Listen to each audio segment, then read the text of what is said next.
Bonsoir à toutes, bonsoir à tous. Ils sont partout, dans nos quartiers, sur les grandes artères, devant les restaurants, les pharmacies, les commerces ou les entreprises. Sous la pluie, en pleine chaleur, dans les embouteillages comme au cœur de la nuit, ils livrent nos repas, nos médicaments, nos colis, parfois même des documents urgents.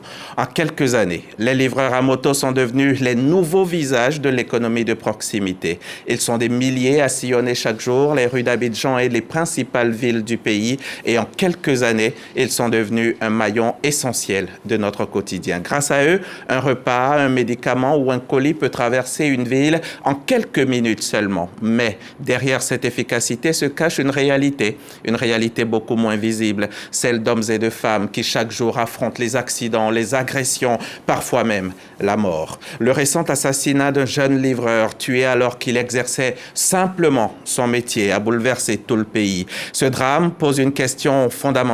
Sommes-nous en train de laisser se développer une profession essentielle sans lui offrir les garanties minimales de sécurité? Ce drame a mis en lumière une question que beaucoup se posaient déjà. Les livreurs sont-ils suffisamment protégés? Car au-delà de l'émotion, nous souhaitons savoir qui est responsable de leur sécurité. Les plateformes, les employeurs, les pouvoirs publics, les forces de sécurité ou alors chacun d'entre nous. Ce soir, nous ne chercherons ni des coupables faciles, ni des réponses simplistes. Nous chercherons simplement des solutions. Livreurs à moto, quelle réponse face à l'insécurité? C'est le débat de ce soir.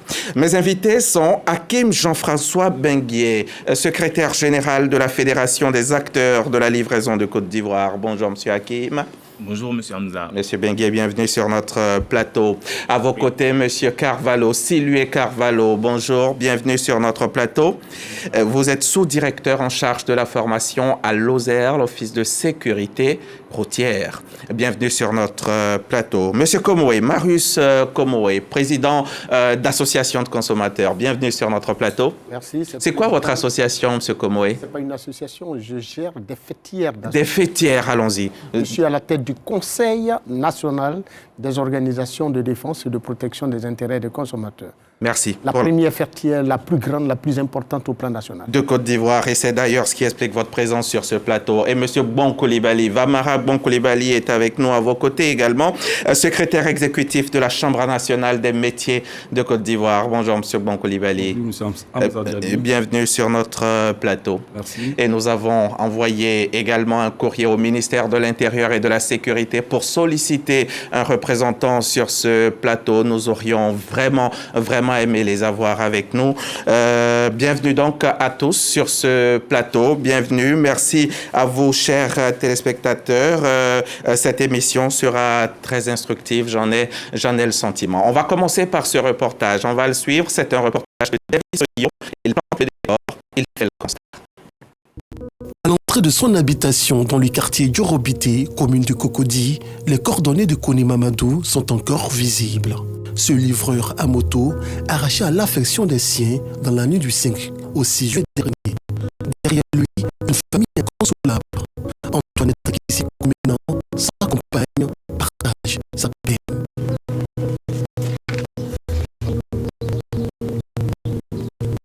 C'est difficile, vraiment c'est difficile. Son absence, vraiment c'est difficile. En tout cas, c'est difficile à vivre.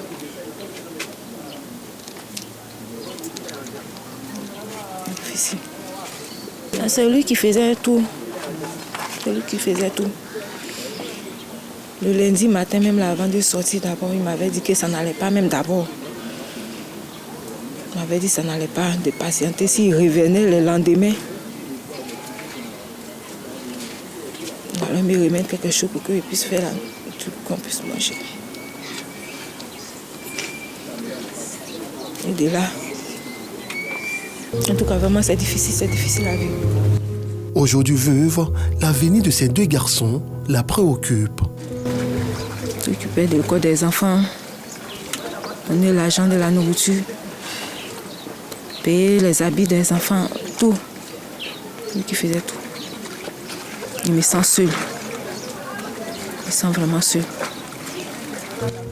La disparition de Mamadou Kone plonge le voisinage également dans la tristesse. C'est un petit qui est beaucoup courageux.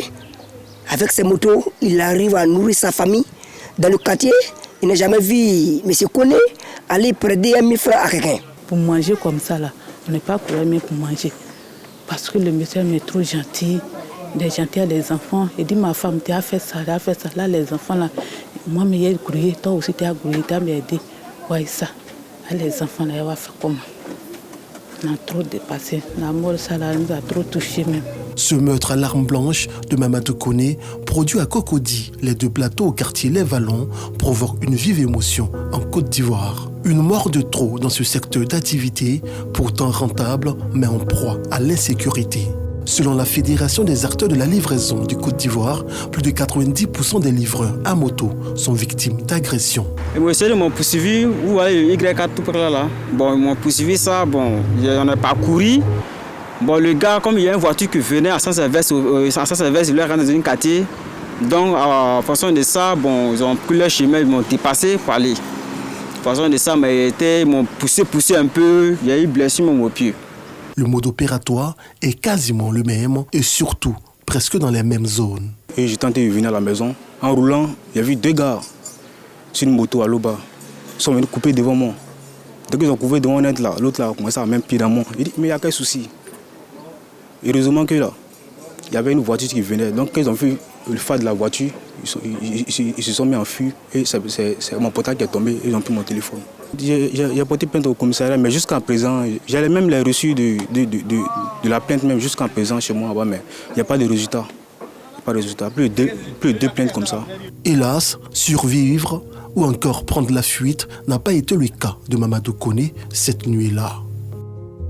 Revenus en association, les livreurs s'indignent face à ces agressions à répétition. Ce jour, ils entreprennent une visite au domicile du défunt. L'objet de notre visite aujourd'hui, c'est suite à la mauvaise nouvelle que nous avons tous appris, suite à la disparition de notre collègue. Voilà, on ne peut pas se mettre en marge face à ça, raison pour laquelle nous nous sommes mobilisés aujourd'hui afin de rendre visite à la veuve et lui présenter une fois de plus nos sincères condoléances. L'organisation salue la rigueur et le professionnalisme de la police nationale. Elle ne manque pas d'appeler les autorités à porter un regard sur leur secteur d'activité. C'est un problème sérieux que l'État doit vraiment se penser dessus afin de restaurer la sécurité pour qu'on puisse vraiment travailler aisément. Les accidents ne sont pas épargnés. Et si les agresseurs vont venir s'infiltrer et nous tuer comme ça, vraiment c'est déplorable. Sur les réseaux sociaux, l'heure est à la mobilisation, à la dénonciation et aux interrogations. Pourquoi les livreurs subissent-ils autant d'agressions? Quel rôle jouent les plateformes de mise en relation pour la sécurité des livreurs? Et que fait également le gouvernement pour assurer la sécurité des acteurs de la livraison, surtout les livreurs à moto? En attendant des réponses, Mamadou Koné a perdu la vie en laissant une famille inconsolable. Voilà des questions essentielles que nous pose là notre JRI Maison, Davis Oyo. Mais, mesdames et messieurs, chers téléspectateurs, je voudrais vous dire déjà que vous pouvez vous aussi poser des questions pendant cette émission à nos débatteurs, aux acteurs sur le plateau ici. Et puis, chers invités, on va, si vous le permettez, observer une petite minute de silence en la mémoire de Mamadou Koné.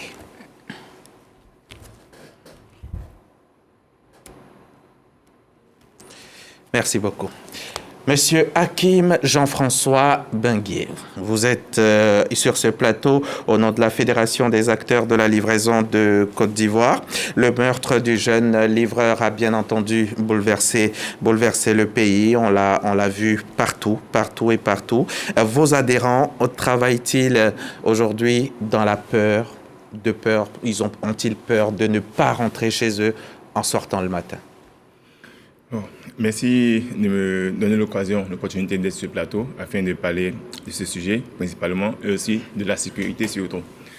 La question reste légitime tellement le secteur est dans une précarité sécuritaire, je pourrais le dire ainsi.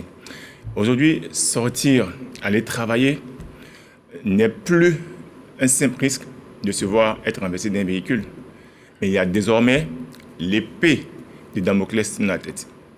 Les agresseurs qui, chaque jour, de jour comme de nuit, sont arrêtés au coin des rues, à des carrefours, sous les ponts, aux abords des voies, dans les quartiers pour nous agresser. Et c'est vraiment déplorable. On ne cesse d'interpeller les autorités publiques face à cela. Parce qu'aujourd'hui, le secteur de la livraison n'est plus une activité banale. C'est une activité qui aujourd'hui englobe plusieurs milliers de jeunes. Certains chiffres disent qu'il y a officiellement 400 000 motos en Côte d'Ivoire, dont 140 000 pourraient appartenir aux livreurs. Donc disons qu'il y a 140 000 livreurs, 140 000 jeunes qui exercent l'activité de livraison. Ça, c'est au niveau direct. Mais au niveau indirect, il y a des entreprises de livraison qui recrutent au moins 2 ou 3 personnes pour gérer la comptabilité, pour gérer le webmaster, ainsi de suite. Oui, c'est ça, le webmaster, ainsi de suite. Donc, du coup, c'est environ 300 000 jeunes qui sont dans le secteur de la livraison grâce à cette activité. Beaucoup de familles y vivent. Mais on a l'impression que l'insécurité qui prévaut dans ce milieu passe inaperçue aux yeux des autorités. Nous sommes livrés à nous-mêmes. Et on constate non seulement des accidents sur la route, et surtout maintenant, ce sont des morts. Moi-même, j'ai été victime d'une agression en 2022 au niveau du Pan Club où j'ai été obligé d'abandonner ma moto et l'argent et mon téléphone avant de prendre les jambes à mon cou. J'ai eu beaucoup plus de chance que malheureusement notre jeune frère Kone Mamadou n'a pas eu. Donc c'est vraiment un réel défi que nous rencontrons, un défi sécuritaire tout azimut. Alors, combien d'agressions, de vols ou de meurtres sont commis, vous recensez, vous à votre niveau, on va dire, tous les jours, tous les mois ou par année? Est-ce qu'il y a des chiffres précis? Est-ce qu'il y a des statistiques fiables? Sincèrement dit, nous n'avons pas de chiffres précis, nous n'avons pas de statistiques fiables, mais nous avons régulièrement des agressions presque chaque jour qui sont signalées par nos membres. Les livreurs sont devenus indispensables à l'économie de ce pays, Monsieur Carvalho. Et est-ce que ils ont aujourd'hui un véritable statut au niveau de l'État? Merci, Monsieur Hamza, pour recevoir ce débat qui est vraiment utile et exigeant. Et je voudrais, au nom du ministère, adresser une pensée émue à toutes ces personnes qui perdent la vie à la suite des accidents de la route, et particulièrement aux motocyclistes et aux livreurs qui sortent pour assurer la pitance. Et donc, ces livreurs, il faut dire que ce phénomène est venu de la crise post-électorale où on a eu une prolifération de motos et il y a une opportunité qui a été saisie avec les e-commerce qui a permis de développer ce type d'activité. Mais déjà, la moto est considérée comme étant un usager vulnérable dans la circulation routière. Donc, ce qui fait que déjà, avec cette vulnérabilité et avec les éléments spécifiques qui concernent l'activité de livraison, ça devient une problématique pour nous. Demander s'ils ont un statut particulier, il faut dire que c'est un métier, je vais dire, naissant. Donc, en ce moment, l'administration cherche à vraiment les organiser pour pouvoir maîtriser un certain nombre de choses, pour mettre en œuvre certaines actions. Est-ce qu'ils ont un statut reconnu par l'État? Un statut reconnu par l'État. Quand vous parlez de statut, de quoi s'agit-il? Est-ce qu'aujourd'hui, il y a des textes qui encadrent le secteur? Des textes qui encadrent le secteur, oui, il y a des textes qui sont là. Donc, pour la mise en relation, puisque c'est des livreurs qui utilisent des plateformes qui existent, et donc il y a des textes qui encadrent cela. Il y a des textes oui, pour également, les VTC, les taxis, c'est connu. Est-ce que pour les motos, ça existe bel et bien? Oui, il y a un texte qui existe qui dit comment est-ce qu'une moto peut exercer une activité de transport de personnes ou bien de transport de marchandises. D'accord. Voilà, est-ce que ça englobe côté sécurité et tout ça? Oui, bien entendu, parce que c'est un texte, il y a des éléments de sécurité qui accompagnent tout ça, puisque la réglementation est bien étendue sur ces aspects, par exemple les EPI que les motocyclistes doivent avoir pour se protéger contre les accidents. Pourquoi, selon vous, les livreurs sont devenus une cible privilégiée pour les criminels? Pourquoi? Ça, c'est une question de sécurité nationale. Mais ce qu'il faut dire déjà, c'est que vous avez un livreur qui utilise une moto. Voilà. Et puis, en plus de cela, il y a des études qui montrent que pratiquement 90% de la recette de ces livreurs les échanges sont faits en espèces. Et donc, vu tous ces aspects, ces livreurs sont devenus la cible des malfrats qui veulent non seulement s'accaparer de l'outil de travail qui est la moto, mais aussi des recettes qu'ils conservent sur eux. Monsieur Komoé, vous représentez les consommateurs sur ce plateau. Les consommateurs, eux, ils veulent toujours être livrés rapidement, plus vite. Est-ce que cette exigence pousse les livreurs à prendre toujours des risques, beaucoup plus de risques? Mais bien entendu, ne pas le reconnaître, ça fait preuve de malhonnêteté intellectuelle. Mais au-delà de cet aspect, il faut bel et bien préciser que derrière chaque livreur qui tombe sous le coup, par exemple, d'un criminel qui l'aurait agressé dans l'exercice de sa fonction, il y a bien évidemment un père qui tombe. Il y a également une mère, un fils, une épouse, un enfant qui perd un des leurs. Et ça ne saurait perdurer. Chaque fois qu'un livreur tombe, c'est un acteur de l'économie qui tombe. Les livreurs participent au bien-être de notre société économique. Et bien évidemment, et en cette qualité, l'État a bel et bien des obligations vis-à-vis d'eux. C'est vrai qu'en tant qu'organisation de défense et de protection des intérêts des consommateurs, notre rôle principal consiste naturellement à nous pencher sur justement les droits et les intérêts de ceux-là même pour lesquels les livreurs n'ont de cesse de prendre des risques. Alors, lorsque vous commandez un article dans un quartier assez dangereux quand même d'accès, surtout à des périodes de la journée ou même de la nuit. C'est quoi un quartier dangereux? Ce qui vient de nous tomber dessus, le c'est des quartiers à risque. Est-ce que c'est un quartier? Il y a des quartiers à risque en Côte d'Ivoire, et plus particulièrement dans les grandes métropoles comme Abidjan. Le meurtre qui vient de se produire, est-ce que c'est dans un quartier à risque? Pas vraiment, mais pour la plupart du temps. Pour dire que partout, le risque, il est partout. Je prends un cas général. Mais le risque, il est bel et bien partout. Dans le cas d'espèces, il s'agit de livreurs qui sont pris en chasse par des criminels qui l'ont planifié. Ils suivent leur activité, les observent et les attendent à des endroits qui leur sont favorables pour exécuter les sales besognes. C'est donc pour nous le lieu. Vous savez, quand l'État de Côte d'Ivoire avait initié le projet d'installation de la vidéosurveillance sur certains axes routiers, tant à Abidjan qu'à l'intérieur du pays, cela avait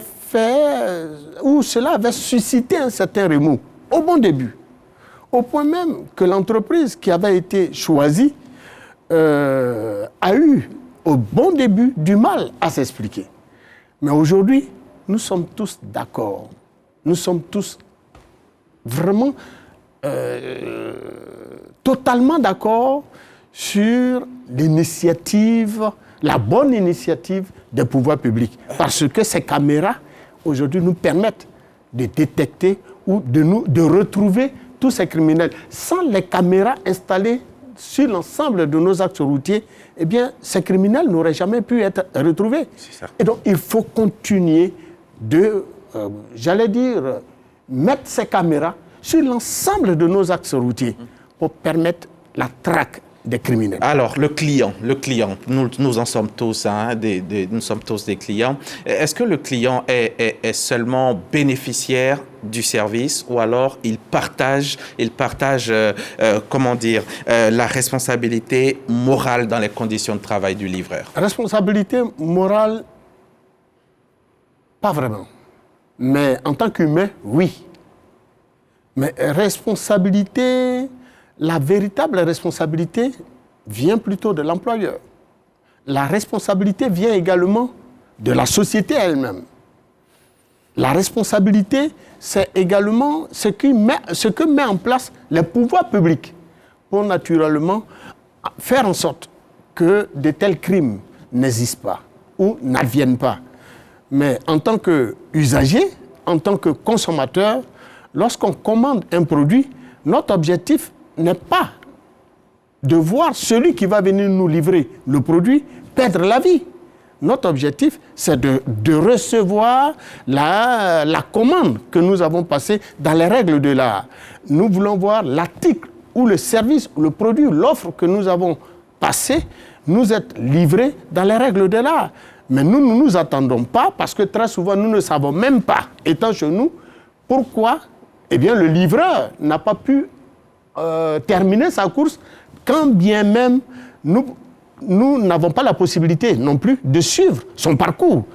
Nous commandons un article, il revient à un livreur de nous livrer et très souvent, nous ne suivons pas son parcours. C'est l'entreprise ou alors son employeur qui suit son parcours. Si il travaille à son propre compte, il lui revient de prendre également des dispositions de sorte à ce que, une fois décollé de son lieu de travail pour une livraison, il puisse être traçable. C'est ça. Les consommateurs sont suffisamment sensibilisés aux risques encourus par les livreurs. Mais est-ce que, M. Komoé, au nom des consommateurs, est-ce que vous accepteriez, par exemple, de payer un peu plus cher la livraison si cela devrait garantir la sécurité des livreurs? Mais nous le faisons déjà.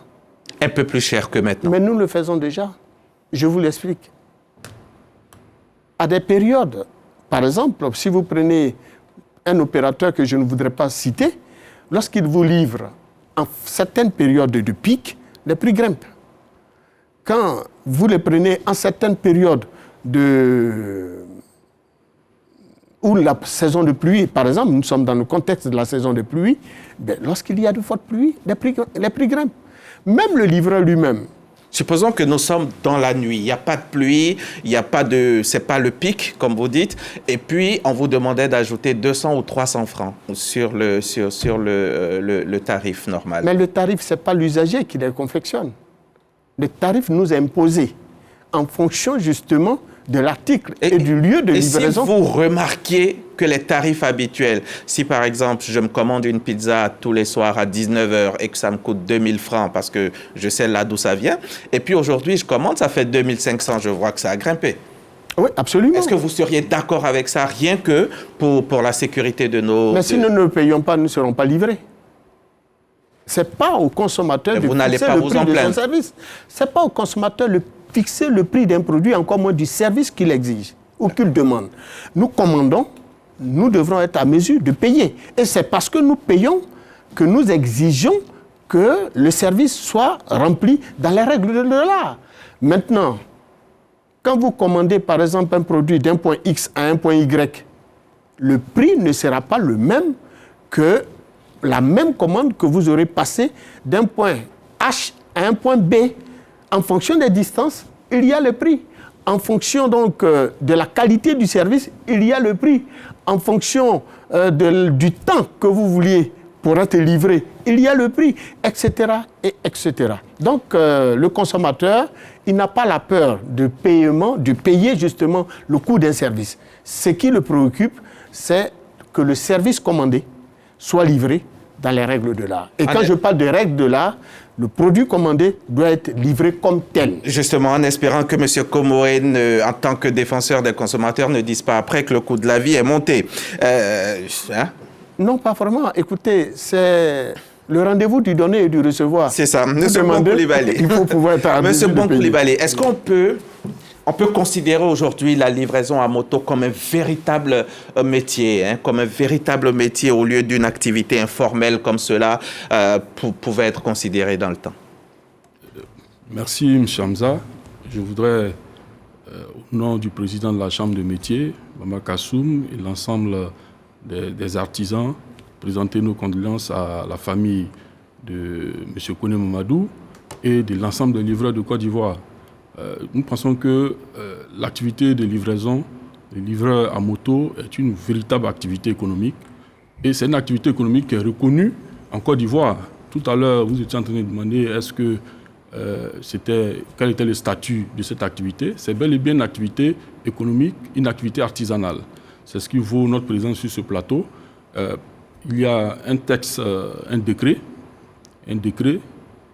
sur la nomenclature des activités de l'artisanat qui dit bien que les activités qui sont exercées par des engins de 2 roues sont des activités artisanales. Donc le cas de la livraison à 2 roues et même le cas de la livraison à 3 roues sont des activités artisanales bien reconnues. Et c'est pour cela que la Chambre de métiers dispose d'un outil qui est le registre des métiers qui permet officiellement d'enregistrer ces livreurs et leur donner le statut d'artisan livreur. Donc c'est bel et bien une activité économique reconnue en Côte d'Ivoire.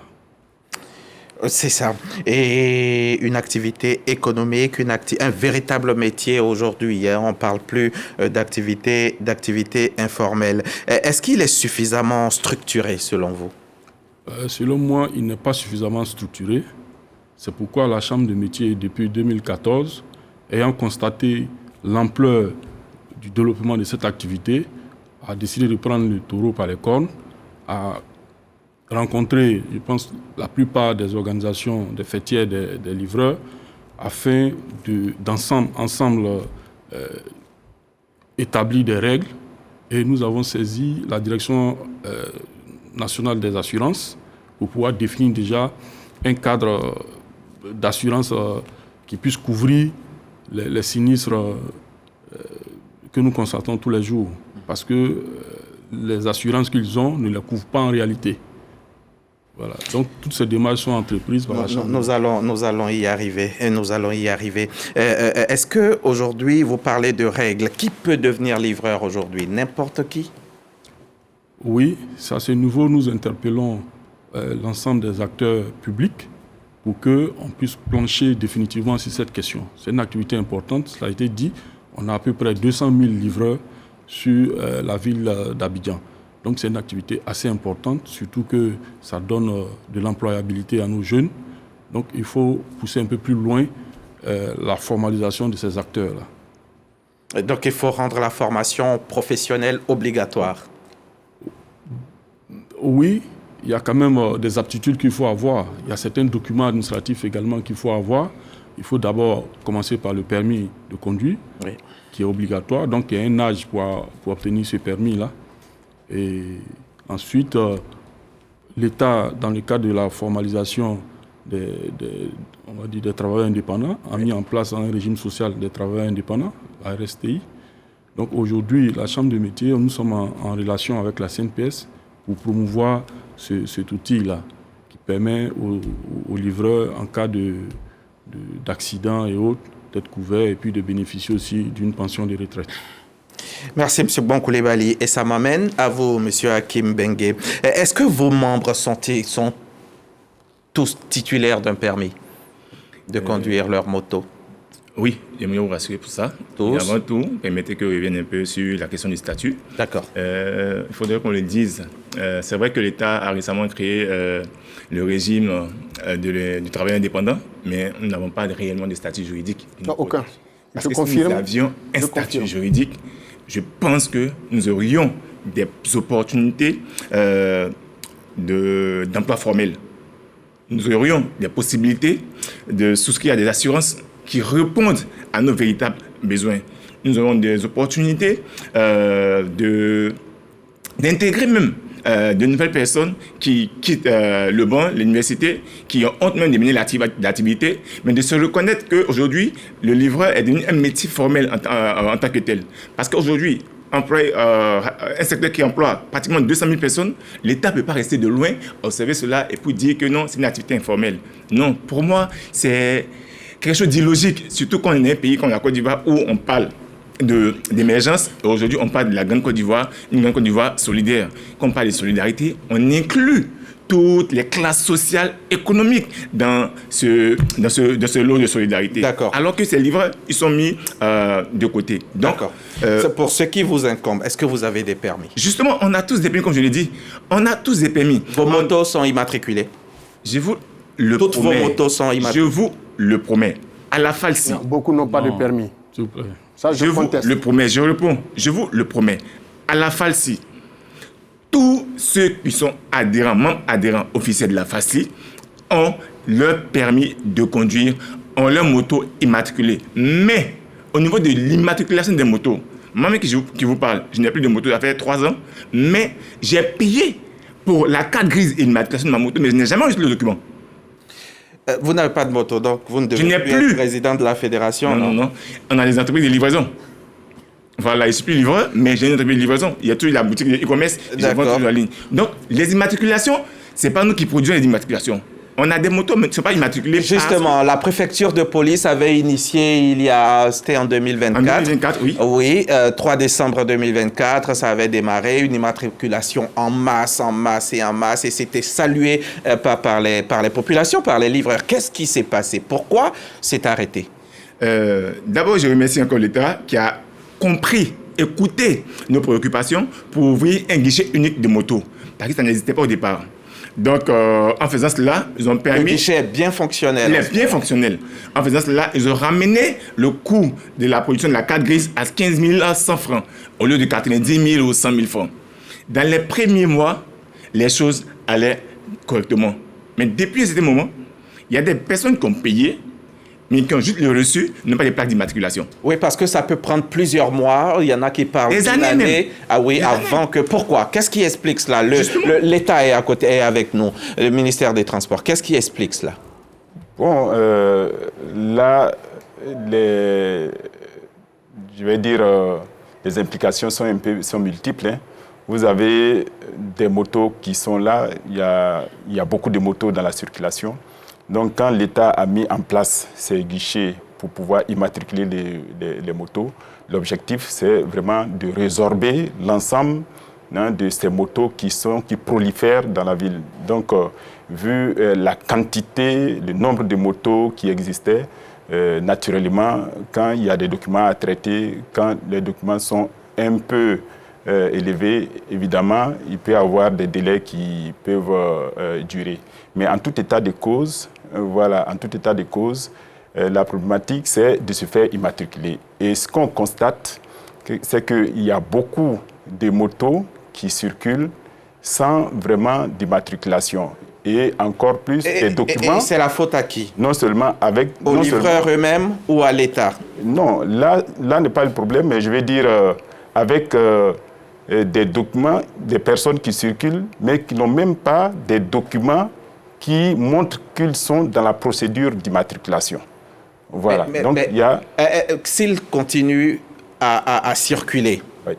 Votre rôle à vous, c'est de les en empêcher? Bien entendu, le rôle, c'est le contrôle, parce qu'il y a une grande chaîne de responsabilité. Quand vous contrôlez les motos, qu'est-ce que vous regardez concrètement? Vous, DGTTC, le ministère des Transports, le ministère de l'Intérieur, quand vous arrêtez un motocycliste, qu'il soit livreur ou non, qu'est-ce que vous contrôlez? Voilà, donc de façon générale, les motos, c'est avant tout un usager de la route. Et donc, il est soumis aux règles qui concernent la circulation routière. Et selon ces règles, pour un contrôle, la personne doit avoir le permis de conduire. La personne doit également avoir une assurance à jour. La personne doit avoir une carte grise ou un document qui montre que la procédure peut-être d'immatriculation est entamée. Est-ce que le châssis, le numéro de châssis par exemple, fait partie des éléments que vous regardez? Bien entendu. Les numéros de châssis sont des éléments qui sont reportés sur les documents administratifs. Voilà. Est-ce que les dédouanements sont effectivement faits dans ce pays? Est-ce que tous les engins qui circulent en Côte d'Ivoire sont effectivement dédouanés? Là, c'est une question à laquelle je ne peux pas répondre comme ça. Qui doit y répondre? Mais ce qui est clair, c'est que quand... Qui doit y répondre? Non, quand je dis je ne peux pas répondre comme ça, ce n'est pas une enquête qui a été menée pour pouvoir dire qu'il y a telle répartition d'usagers qui circulent sans dédouanement. Voilà. Mais les procédures sont telles que si vous voulez entamer une procédure d'immatriculation, bien entendu, ça suit les circuits de dédouanement jusqu'à l'immatriculation. Mais c'est clair qu'il y a certaines personnes qui vont circuler sans ces documents et ces personnes doivent naturellement être contrôlées par la police ou bien la gendarmerie. L'interdiction pour les motos de circuler sur le VGE existe bien. Pourquoi vous y passez encore, vous? Vous savez, dans toute corporation, il y a toujours des brebis galeuses. Vous faites quoi à votre niveau pour qu'il y en ait moins ou qu'il n'y en ait pas du tout? Galeuses. On a communiqué là-dessus. On a communiqué cette question. Et avant d'obtenir même le fait d'avoir accès au Britel, il était interdit même d'avoir accès carrément à tout le VGE. Devenu aujourd'hui boulot, il faut boigner. Mais avec les négociations avec la DCTT, on a eu accès au Britel. Mais malheureusement, il y a toujours des brebis galeuses. Raison pour laquelle la force publique est là pour agir par rapport à cela. Ceux qui vont sur ces endroits et qu'on les arrête, nous ne réglons pas leurs problèmes. Je prends un exemple, je vais revenir sur la production des documents. C'est un problème réel. Aujourd'hui, il peut vous montrer des interpellations. Puis peut les dire interpellations. Des personnes qui ont le permis de conduire, qui ont leur reçu des cartes grises, qui ont leur casque, qui ont tout ça, et qu'on prend les motos parce qu'elles n'ont pas la plaque d'immatriculation. Alors que ce ne sont pas elles qui produisent la plaque d'immatriculation. C'était payé. Des personnes qui sont à deux sur les motos, parce qu'il y a eu l'agression des livreurs avant-hier, on se permet de prendre les motos et qu'on transporte en fouillet. On demande d'aller et combien on vous demande pour récupérer? J'arrive, on demande d'aller à la préfecture. La carte grise dit quoi? Dit que la moto c'est à 2 places. Aucune loi n'interdit le fait qu'on soit à 2 sur une moto. Mais il n'y a pas eu cette interdiction ici dans ce pays à un moment donné? Non. L'interdiction de monter à 2 sur une moto. Non. La réglementation autorise qu'on puisse prendre 2 personnes. Oui. Enfin, une conducteur et une personne. C'est ça. Pas plus. Pas plus. Voilà. Mais vous êtes souvent à 3. À des conditions. Non. Nous ne sommes pas. En fait, bien entendu, il faut porter les casques. Voilà. Les livreurs sont étiquetés. Parce que tous ceux qui sont à 2 à moto, tous ceux qui sont dans les motos sans plaque d'immatriculation, ce sont des livreurs. Non. On nous dit qu'il y a 400 000 motos en Côte d'Ivoire. On dit officiellement il y a 37 600 motos qui sont immatriculées. Donc on s'est dit, ceux qui ne sont pas immatriculés, automatiquement sont les livreurs. Pourquoi il m'a pensé que je vous immatriculés sont les livreurs? Allons-y. Vous nous avez dit il y a 5 minutes que vous êtes 140 000 livreurs. Et là, vous nous dites, 5 minutes plus tard, qu'il y a 37 000 motos qui sont immatriculées. Alors, donc il y a plus de 100 000 qui... J'ai dit selon les chiffres. Oui, on parle selon les chiffres. Je te l'ai dit, selon les chiffres. D'accord, allez-y. Il y a là 140 000 potentiels livreurs. Et les mêmes chiffres disent qu'il y a 37 000 motos qui sont immatriculées. Si... Vous contestez ces chiffres? Mais on ne peut pas donner 140 000 livreurs et puis 37 000 motos immatriculées alors qu'il y a 400 000 motos qui circulent. Il y a un problème. Il y a problème, monsieur du ministère des Transports. Oui, il y a problème parce qu'il y a une discipline. C'est clair. La discipline est de quel côté en ce moment-là? 140 000 motos, 400 000 motos circulent dans Abidjan. Et vos chiffres disent qu'il y en a 37 000 qui bénéficient d'immatriculation. Alors, l'indiscipline, elle est où? Pas nos chiffres. Je ne suis pas... Les chiffres sortent d'où? Quels sont les chiffres qu'il a donnés? Qui sortent d'où? Il peut les sortir. Mais ce qu'on peut noter, la réglementation est claire. La réglementation a bien défini les documents pour pouvoir circuler.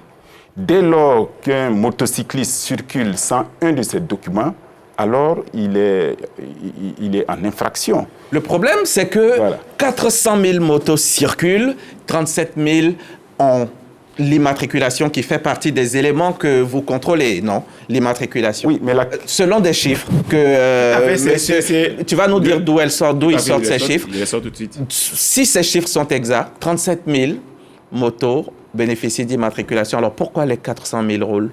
Alors la question que je voudrais poser, c'est quel est le nombre de motos, selon lui, qui circulent qui ont déjà entamé une procédure d'immatriculation. C'est ça. Je ne suis pas là. Parce que justement, parce que si vous n'avez pas entamé une procédure d'immatriculation et que vous circulez alors que vous n'avez pas un document qui atteste que vous êtes dans une procédure d'immatriculation ou bien vous avez une immatriculation, dans ce cas, vous ne respectez pas la réglementation qui exige qu'il y ait un certain nombre de documents. C'est de ça qu'il s'agit. Pourquoi les procédures d'immatriculation sont aussi longues? Parce que, on l'a dit, il y a des documents, la procédure, comme vous dites, les documents, ils existent, ils sont en leur possession pendant plusieurs mois. Ils parlent d'années, de plusieurs années. Pourquoi la procédure est aussi longue? Ça, c'est le premier élément de ma question. Et deuxième, pourquoi l'immatriculation en masse qui avait été initiée par la préfecture de police s'est arrêtée? Déjà, ce qu'il faut dire, c'est que les immatriculations des véhicules et des motocyclistes n'est pas arrêtée. Ah non, au niveau de la préfecture de police, bien sûr que c'est pas arrêté. Ça, c'était une procédure spéciale. Une opération pour résorber. Et ça a pu résorber. Voilà, ça a pu quand même résorber quelques. Et donc vous avez arrêté. Mais les immatriculations continuent. Donc tout motocycliste peut aller auprès de l'administration pour se faire immatriculer. Et quand elle n'y va pas, vous les laissez circuler. Quand elle n'y va pas et qu'elle circule, vous les arrêtez. Elle circule en contradiction des textes. C'est ça. Et donc, dans ce cas, si ces personnes sont prises par la police et la gendarmerie, normalement, elles sont en infraction. C'est quelle assurance? Quelle est l'assurance? Elle couvre quoi? Votre assurance, vous payez quoi? 10 000 francs l'année? Malheureusement, les assurances que nous avons, ce sont les assurances qui couvrent seulement que l'engin. Pas le livreur? Non. Et avec la Chambre des métiers, nous avons travaillé il y a cela 1 an en collaboration avec la plateforme des assurances de Côte d'Ivoire, où il a été intégré la possibilité de pouvoir avoir l'assurance individuelle accident. Mais jusqu'à présent, ce n'est pas encore bien calé, monsieur le directeur peut le confirmer. Voilà. Mais les assurances, au-delà de la moto, coûtent excessivement cher. L'assurance de l'individu, du conducteur. Cher. Donc, on a plusieurs échanges avec des entreprises, mais les forfaits qu'on nous propose sont assez élevés. Vous imaginez, vous demandez à un livreur de payer 180 000 l'an pour une assurance. Donc, pour le moment, vous payez 10 000 pour l'assurance du véhicule, non, de l'engin. 14 000, je crois. Combien? 14 000 francs, je crois. 14 000, oui, autour de 10 000, 14 000. Monsieur le représentant des consommateurs sur ce plateau, comment ça peut être possible que vous laissiez faire que nos livreurs, tous dans ce pays, ceux qui nous permettent d'avoir nos documents, nos médicaments et tout ça, ils sont sur des engins à toute heure de la journée, de la nuit, et ils ne sont pas assurés. Leur engin est assuré, c'est plus important, mais eux, leur vie, c'est pas assuré. Quand ils sont blessés, ils ne sont pas pris en charge. Quand ils décèdent... Malgré le fonds de garantie accident, et quand il y a un accident, qu'on va au CHU, on va à l'hôpital, vous êtes livré à vous-même, hein. Tant qu'il n'y a pas d'argent de février. Monsieur je vous écoute, monsieur le président de la fêtière des consommateurs de Côte d'Ivoire. Il faut noter une chose. On est consommateur lorsque, justement, on consomme une activité, un produit, une offre. Un consommateur, c'est celui qui passe un contrat avec un tiers, contrat au terme duquel il acquiert la jouissance ou la propriété d'un bien pour son usage personnel ou pour son usage familial. Si vous payez du savon, c'est pour votre usage personnel ou familial. Ou pour votre bébé ou votre épouse. Exactement. Si vous payez de la nourriture, c'est pour votre consommation personnelle ou familiale, etc., etc. Mais lorsqu'on exerce une activité, comme par exemple l'activité de livreur, on est prestataire de service. On assure un service pour d'autres consommateurs. À partir du moment où vous devenez prestataire de service, vous perdez votre qualité de consommateur. Vous devenez un acteur économique qui preste un service à un consommateur. À partir de ce moment, vous échappez au contrôle des organisations, sinon dans la prise d'engagement, dans la prise de défense des organisations de consommateurs. Pour preuve, ils ont leur organisation qui est en charge la défense de leurs droits et la protection de leurs intérêts. Ils ne peuvent pas être sous la coupole des associations de consommateurs. Donc là, vous vous désengagez. Bien entendu. Seulement, problème, vous vous désengagez. Seulement, nous comprenons qu'ils sont des usagers. Seulement, au-delà de leur qualité de livreur, ils sont des usagers sur d'autres segments de l'activité économique. Parce que quand ils garent leur moto et qu'ils vont, par exemple, pour des soins de santé, ils deviennent des usagers de santé. S'ils garent leur moto pour aller faire des courses dans un marché, dans un supermarché, ils deviennent consommateurs, etc. Est-ce que vous ne devez pas vous parler, les deux fédérations, les deux fêtières, nous parlons, pour essayer d'avoir... Quoi qu'il en soit, nous faisons la mère constat de ce que les livreurs travaillent sans véritable filet de sécurité. Tenez-vous bien, ils n'ont pas de protection sociale, vous l'avez dit. Ils n'ont pas non plus d'assurance. Aucune politique d'assurance, ni par leurs employeurs, ni menée par leurs employeurs, encore moins par eux-mêmes. Vous avez suivi l'élément tout à l'heure, l'élément vidéo qui est passé à l'entame de l'émission. Mais la mère qui a perdu, la jeune dame qui a perdu Amoué, c'est bien ça son nom, qui a perdu son époux, Koné. Mais elle a dit quoi? son mari n'avait pas les moyens le matin quand il sortait. Et il a dit qu'il partait travailler et à son retour, il allait donner l'argent pour la cuisine. Ce qui veut dire qu'ils vivent au jour le jour. Non, il y a lieu de réfléchir. Et c'est en cela que leur organisation a un rôle prépondérant à jouer pour amener non seulement les employeurs, mais surtout les pouvoirs publics à travailler de concert pour mettre en place des filets de sécurité qui tiennent compte justement de tous les paramètres qui constituent aujourd'hui un véritable nœud de problèmes pour eux. Parce que si on y prend garde, eh bien, nous continuerons de perdre beaucoup de nos livreurs. Non, ça va plus faire. À partir de cette émission, les responsabilités seront prises et puis tout ça va s'arrêter. C'est tout le mal que nous souhaitons. Le représentant de l'État, vous êtes là. Les documents que vous regardez, que vous contrôlez, est-ce que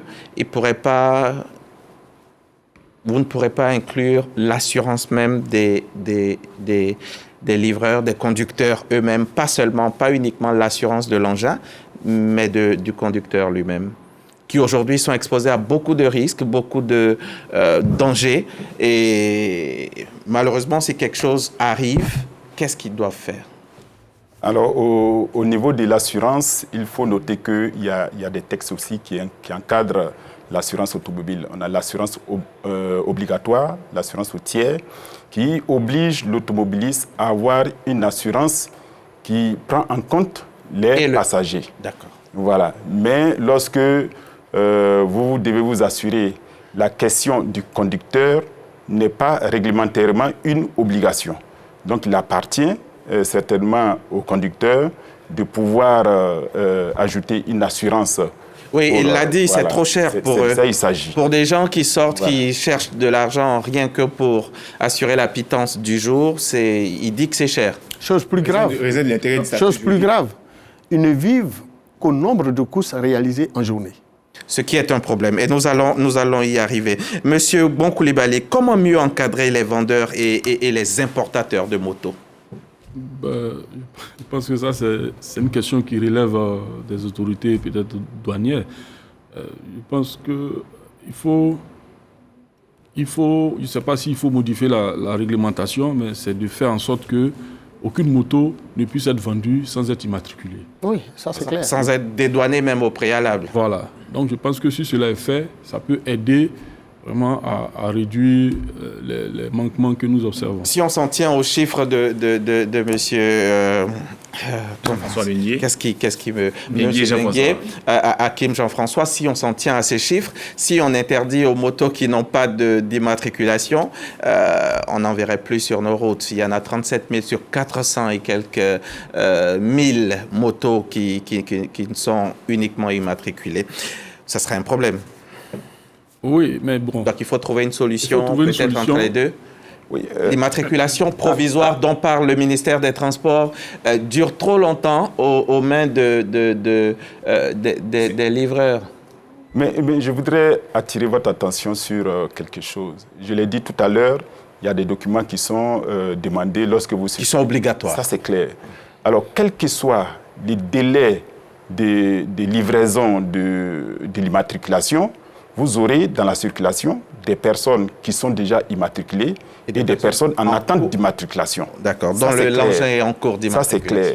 Et donc, la problématique ici, c'est est-ce que, je le répète encore, est-ce que les personnes vont entamer cette procédure d'immatriculation? Mais c'est à vous de nous le dire. Comme c'est vous qui êtes en charge de ces éléments-là, vous nous dites combien d'engins aujourd'hui ne respectent pas cette réglementation? Non, mais je vais dire ceux qui ne respectent pas cette réglementation circulent en toute illégalité. C'est ça. Et donc, il suffit d'aller vers les autorités administratives pour non seulement commencer la procédure ou bien se faire immatriculer, quels que soient les délais, mais ce qui est clair, si vous avez entamé la procédure, vous êtes considéré dans le lot des personnes qui ont déjà engagé l'immatriculation.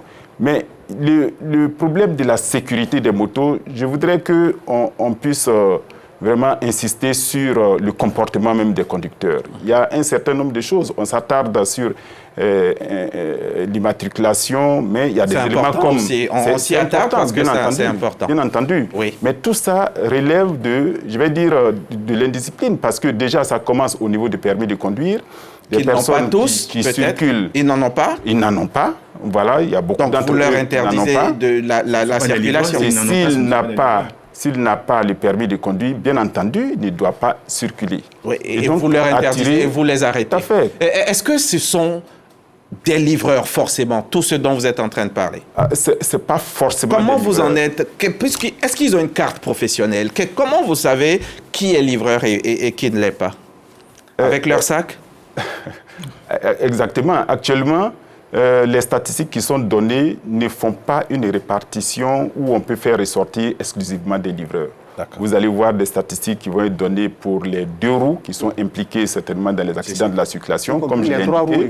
Voilà, y compris les 3 roues. Comme c'est un métier qui est en train d'évoluer, donc de plus en plus maintenant, on est en train de prendre en compte cette petite composante des livreurs, voilà, pour pouvoir, dans les statistiques, pouvoir identifier ces éléments. Vous, Monsieur Hakim, vous représentez les livreurs ici sur ce plateau.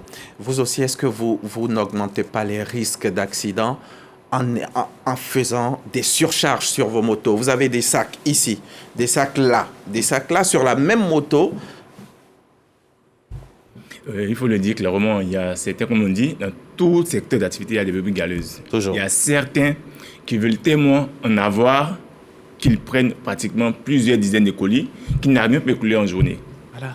C'est une question de... Vu que la plupart sont indépendants, donc c'est une question...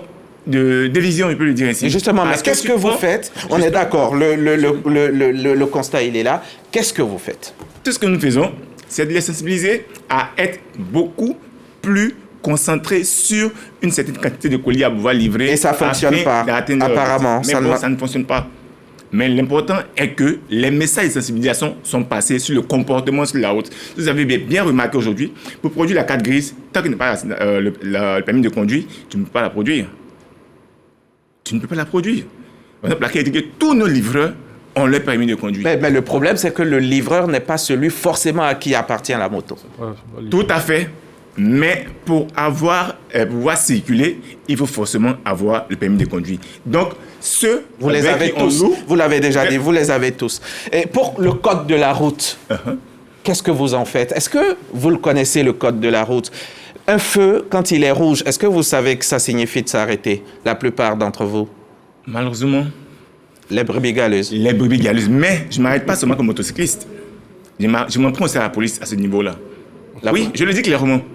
Parce que des policiers sont arrêtés à des carrefours et des motocyclistes passent au feu rouge. Ça ne leur dit rien. Ah non. Ah bon? Oui, absolument. Ah non. C'est où? Quel carrefour? Ça ne leur dit rien. Quel carrefour? Dans plusieurs endroits. Plusieurs endroits. Je vous l'ai dit. Ça ne leur dit rien. Ils peuvent passer, ils peuvent avoir un service de régulation parce que quand le policier est là, le feu ne marche plus.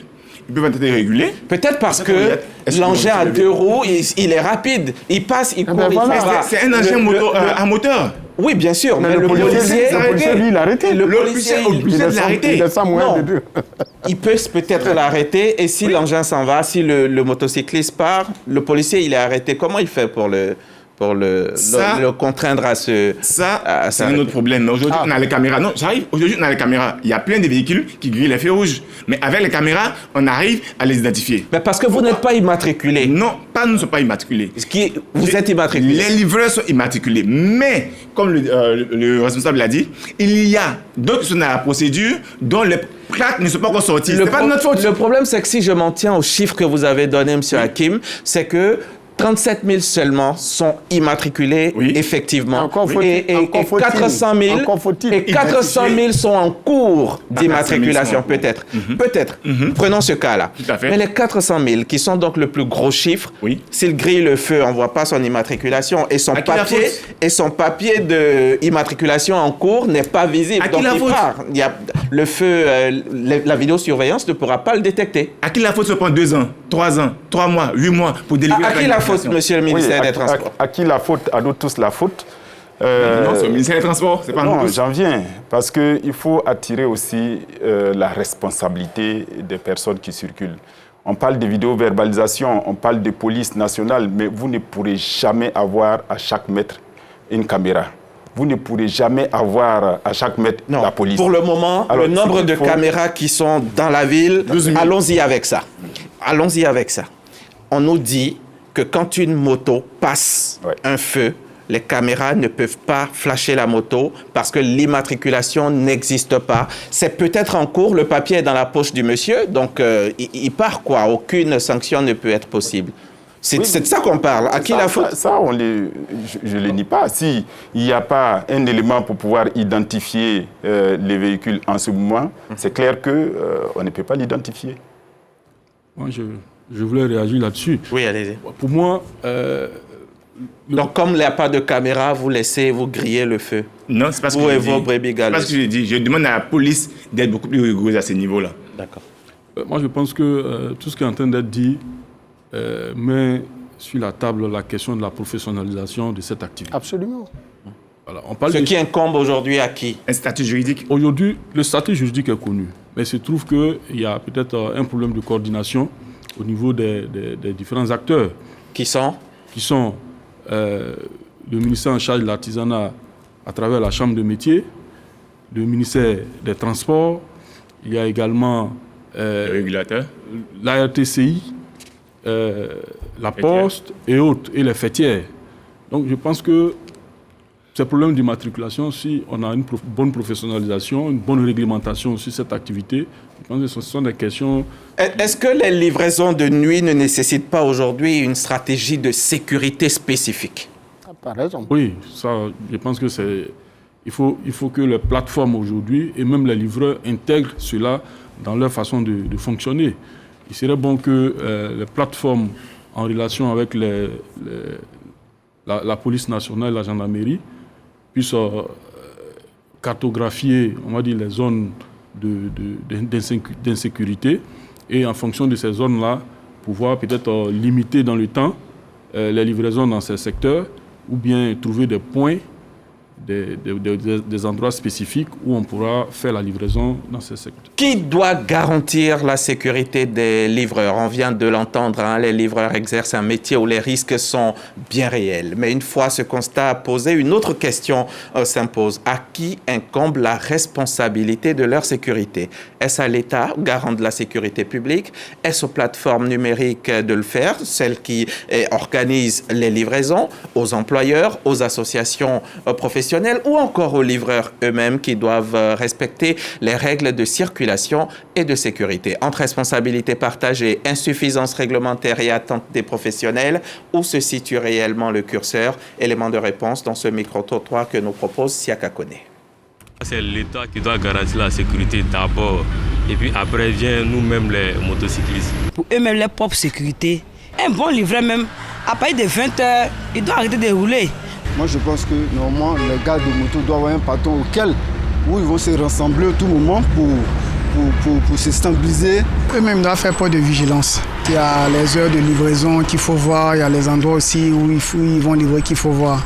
Puis cela doit être relayé par les caméras de surveillance qu'on a. De moi, il y a des frères qui sont tués dans ces problèmes-là. Donc on veut que le gouvernement ne qu'à prendre mesure de ça, et c'est tout, pour faire arrêter les motos là, toujours. Et puis toujours, on va les contrôler. Nous avons 900 questions sur notre tablette. Le sujet, il est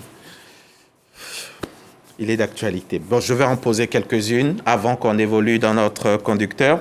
Cyril Vianney de Côte d'Ivoire. Vianney. Bonsoir. Est-ce que le réseau de livraison est reconnu par l'État? Si oui, pourquoi n'est-il pas garanti? Je pense qu'on a parlé un peu du statut, peut-être que... Non, bien sûr, il faut un cadre juridique. Exactement. Pour ma question, pourquoi la Chambre ne donne pas toutes les précisions sur cette question, car il s'agit d'activités? Parce qu'il n'existe pas de cadre juridique. La Chambre. Oui, mais la Chambre, là, tout à l'heure, on l'a dit, les activités des deux roues sont des activités artisanales. Et il y a une réglementation sur ces activités-là. Pour les exercer, il faut être immatriculé au registre des métiers, disposer d'une carte professionnelle de livreur. Ça vous donne un statut. Le statut d'artisan est reconnu en Côte d'Ivoire. C'est une loi de la République qui l'a institué. On a également un règlement communautaire qui l'institue. Donc, je ne sais pas où est le débat. Toutes les fêtières des livreurs ont été invités à la Chambre pour leur présenter ce statut-là. Mais je pense qu'aujourd'hui, le fait qu'il y ait peut-être un manque de coordination au niveau de l'État, les livreurs peut-être jouent à ce jeu de ne pas vouloir se formaliser. Tout à l'heure, on est en train de parler... Elle est pour quand, la coordination au niveau de l'État, ce que vous évoquez? Je pense que la coordination a commencé. Je vous ai dit que la Chambre de métier est vraiment engagée dans la professionnalisation de cette activité. Nous avons pris attache avec, pour ce qui concerne l'assurance, la direction des assurances. Il y a un comité de suivi des recommandations d'un séminaire qui a été organisé, je pense, le 19 décembre 2009. Il y a des recommandations. 2029 Oui. 26. Nous sommes en 2026. Non, 2025, 19 d'accord. L'année dernière. Oui, l'année. Voilà. Donc ce comité-là a travaillé sur les questions d'assurance dont on parlait tout à l'heure. D'accord. Avec des propositions concrètes. D'accord. Et ça continue. Aujourd'hui, le RSTI, on n'a pas besoin... Il y a eu je pense qu'il y a eu des rencontres de sensibilisation des livreurs sur ce dispositif. Je pense qu'il y a la question même de la volonté des livreurs. Il faut que... C'est vrai, l'État... Est-ce qu'il y a échange entre vous? Est-ce que ce plateau, par exemple, ce qu'il représente comme cadre aujourd'hui, est-ce que vous, en tant que Chambre des métiers, vous en tant que ministère des Transports, peut-être ministère de l'Intérieur, la Fédération des consommateurs et les livreurs eux-mêmes, est-ce qu'un cadre est mis en place pour que vous parliez et pour que vous trouviez ensemble les solutions? Est-ce que ça ne va pas être un début avec la coordination au niveau de l'État que vous demandez également? Si, je pense que la Chambre des métiers, même pour la question de la coordination, avait adressé un courrier à la Direction générale des transports terrestres pour appeler toutes les parties prenantes. Et bien entendu, ils sont d'accord? Si, ils sont d'accord, donc ça va se faire? Ça va se faire. Je pense que ça doit aboutir à la professionnalisation de ce secteur. Exactement, et c'est ce qu'on appelle de tous nos voeux. Et puis, il y a une autre question, on va aller très rapidement, je vais en prendre encore deux et puis on va passer. Quelles mesures les autorités prennent-elles pour protéger les livreurs? Ça, c'est Abdoulaziz. Le livreur a-t-il été ciblé au hasard ou était-il visé personnellement? Ça, vous ne pouvez pas le savoir sur ce plateau. Peut-être que la BRI peut nous le dire avec toutes les enquêtes qu'elle effectue. Quel message les autorités souhaite-t-elle envoyer pour prévenir ce type de crime? Certainement que le ministère des Transports va en parler. Guy Ferriuzan, il nous demande, nous avons lutté pour la réforme, la structuration, le professionnalisme de ce secteur depuis 5 ans au moins.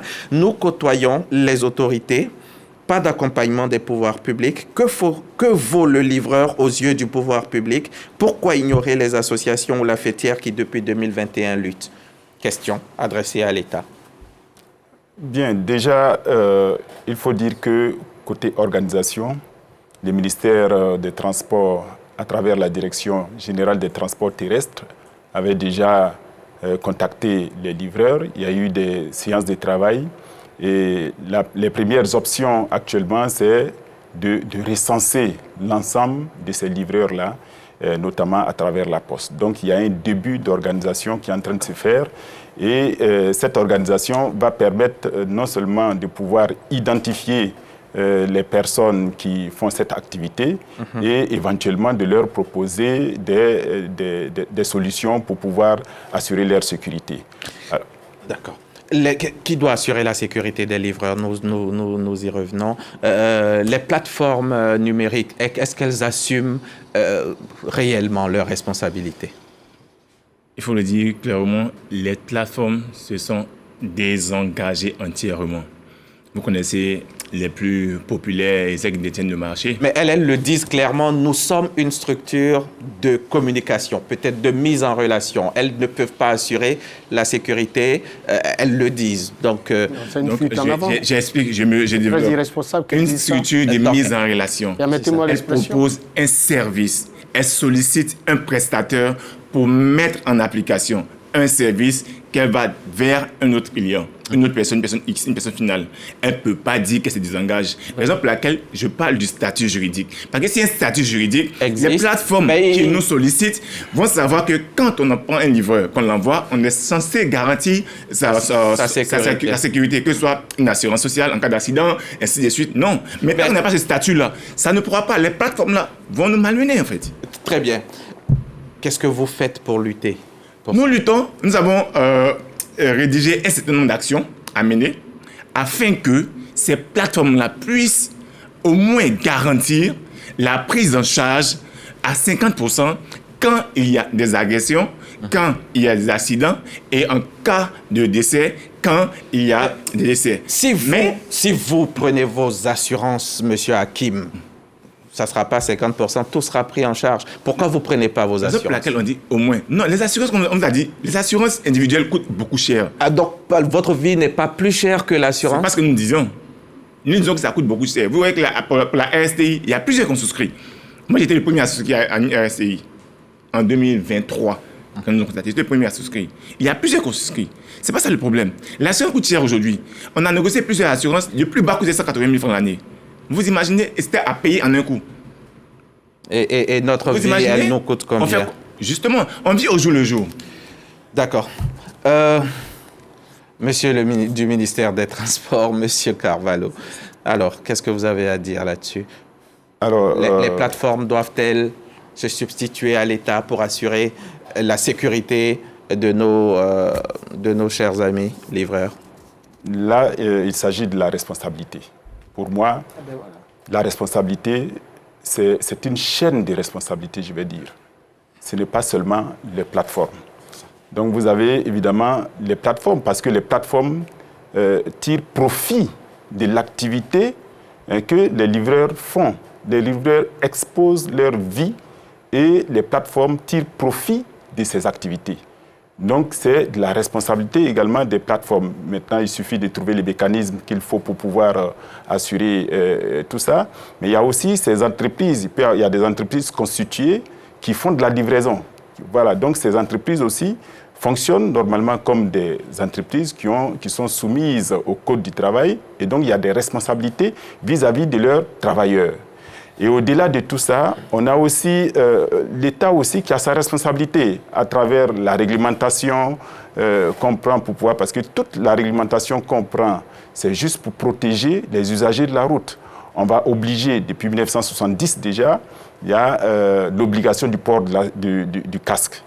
Voilà, donc il y a une réglementation qui est là, qui permet quand même aux conducteurs d'être protégés en cas de chute. Est-ce que vous savez que le casque dont vous parlez n'est pas toujours homologué? Oui. Est-ce que vos agents sur les routes arrivent à contrôler l'efficacité des casques que nos livreurs y mettent? Vous savez qu'il y en a beaucoup qui sont tombés, la tête fracassée malgré le casque. Oui, à ce niveau, ce que je voudrais dire, il y a deux choses. La première chose, déjà, c'est de porter le casque. Même si c'est un chiffon, même si c'est en apparence un casque, mais qui n'assure aucunement la protection des usagers. Déjà, il faut porter le casque. Ça, c'est une première chose. Avoir cette habitude de porter les casques. Maintenant, il y a la qualité du casque. Vous parlez de casques qui ne sont pas homologués, mais il y a aussi les casques qui ont une seconde vie. Il y a plusieurs choses. Voilà, donc déjà, quand je parle de seconde vie... On vous demande d'aller dans les friperies pour vous trouver des casques... Non, ce n'est pas ce que je suis en train de dire. Alors, je suis en train justement de leur interdire des casques qui ont une seconde vie. Pour dire que ce n'est pas forcément l'homologation, mais en plus de l'homologation, il y a d'autres éléments... Combien coûte un casque, un vrai, un casque qui protège?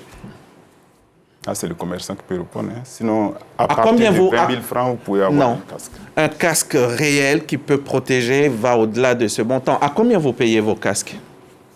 Ça dépend. Il y a des casques à partir de 10 000 francs, 12 000 francs, 20 000 francs. C'est-à-dire qu'ils ne sont même pas aux 20 000 francs que vous dites. Ce n'est pas de bons casques, certainement. Il y a 20 000 francs. Ça dépend. Plus de 20 000 francs. Mais sur les 400 000 que vous êtes, les 300 000 que vous êtes, combien ont des casques? Je parle de nos livreurs. Oui, vos livreurs, là, ils ont dit 140 000, plus ceux qui sont dans Webmaster, vous avez dit. Tous ceux-là, ils sont dans le domaine de la livraison. Combien de casques homologués vous achetez? Je ne saurais dire si un tel ou un autre casque est homologué, mais je sais qu'ils portent des casques qui coûtent à partir de 10 000 francs à plus. D'accord. Vous-même, en tant que fêtière, en tant que fédération de l'association des livreurs, vous faites quoi? Qu'est-ce que vous avez mis en place comme assistance pour vous-même, vos propres membres, avant que les autres ne viennent vous aider? Ok, la première chose qu'on a mis en place avant que les autres ne viennent nous aider, c'est de rencontrer l'État, qui est le père de tous les citoyens voyants. Oui, mais vous allez... Allez-y. La première action de sécurité, c'est d'avoir des pistes dédiées, des routes pour les engins à 2 roues. On n'est pas forcément obligé de construire, mais quand on voit les nouveaux chantiers, on construit les routes, il n'y a pas d'espace pour les engins à 2 roues. On n'est pas obligé de construire de nouvelles routes. On peut marquer sur des routes existantes des espaces pour les engins à 2 roues. C'est la première garantie de sécurité. La deuxième garantie de sécurité, c'est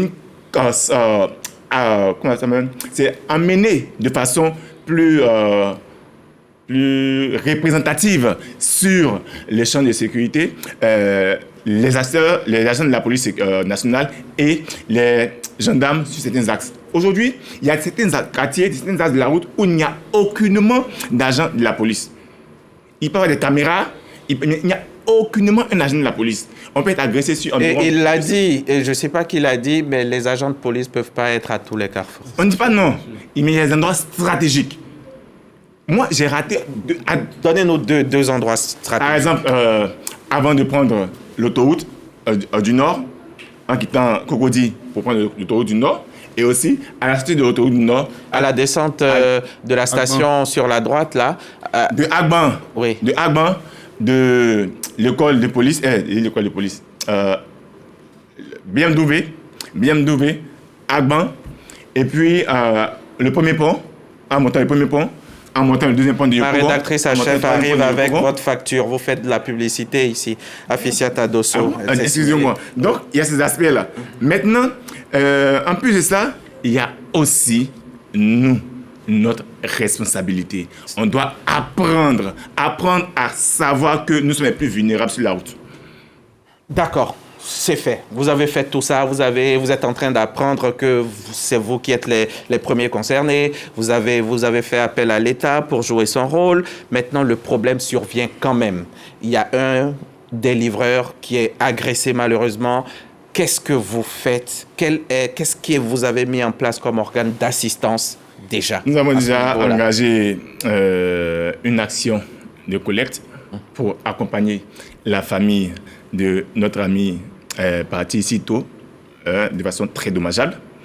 Donc, nous allons apporter l'assistance à cette dame, à cette femme, à cette mère-là, l'aider à ouvrir une petite activité, tout en espérant que la collecte que nous visons puisse être atteinte. Nous allons l'accompagner à combien une activité. Sur la plateforme Tikirama, ça tourne autour de 3 millions. On n'est pas encore 3 millions, mais autour de 3 millions. Donc, nous voulons l'aider à déménager dans un endroit plus décent, parce que où ils sont, c'est un squat. Non, la femme du livreur et ses enfants. C'est ça. Voilà. Donc, on estime qu'ils sont dans un squat. Donc, du jour au lendemain, il peut y avoir des guépis. C'est ça. Donc, les faire déménager dans un endroit plus adéquat et aussi donner de quoi à la dame pour qu'elle puisse mener une activité génératrice de revenus afin de pouvoir se prendre en charge et prendre en charge sa famille. C'est ça. Si un livreur est assassiné, là je m'adresse à la Chambre des métiers et au ministère des Transports. Si un livreur est assassiné, qui prend en charge la famille? Qui accompagne la famille? Surtout qu'il n'y a pas d'assurance. Ni de statut. Pour moi, il y a bien entendu un statut. Il y en a un, mais ils disent qu'ils ne... Ils sont invités à venir s'immatriculer, avoir ce statut. Pourquoi bénéficier? Non, l'immatriculation, c'est pas non, que ça. Je veux dire quelqu'un qui n'est pas fiché chez vous. Quelqu'un qui n'est pas fiché chez vous, comment est-ce que vous pouvez l'aider? Vous êtes l'État, c'est pourquoi? Non, l'État peut pas deviner aussi. Voilà. Pourquoi toutes ces réformes dans le cadre de la formalisation se fait pour pouvoir connaître qui exerce le métier de livreur en Côte d'Ivoire. C'est important. Le projet Poli de la Poste, c'est un véritable début de professionnalisation du secteur, forcément. Vous en avez parlé, Monsieur Carvalho. Le guichet unique, est-ce qu'il permet de répartir avec une moto dédouanée, immatriculée, assurée, enregistrée? Le guichet unique de motos au niveau de l'immatriculation ou bien au niveau de... Est-ce que le guichet unique existant, quand on y va, si j'acquiers une moto aujourd'hui, quand je m'y rends, est-ce qu'en ressortant de là-bas, qu'est-ce que j'obtiens? Allez, allons-y. Avec quoi? Avec quel document je ressors? Alors, donc, si vous avez une moto que vous voulez faire l'immatriculation, vous allez, et certainement, ce n'est pas le même jour que vous allez être immatriculé. Donc ça, bien sûr, clair. Bien sûr. Donc, mais au moins, vous avez un document qui atteste que vous avez engagé cette procédure. Voilà, donc on en est là. Maintenant, ce qui concerne les échanges avec la Poste, je l'ai dit tout à l'heure, l'objectif, en fait, c'est de pouvoir encadrer les secteurs, parce que quand on l'encadre, c'est encore plus facile de pouvoir gérer certaines questions. Alors, je voudrais revenir, si vous le voulez, au niveau du casque dont on a parlé. La réglementation actuelle impose aux conducteurs de porter les casques, mais dans cette réglementation, il n'est pas question, il n'y a pas de caractéristiques du point de vue homologation. Voilà. Donc, ce qui est clair, ce qui fait qu'aujourd'hui... On peut peut-être reviser le texte à ce niveau-là. Justement, aujourd'hui, donc, si un policier arrête un conducteur, un motocycliste, donc c'est seulement le fait qu'il ait porté un casque.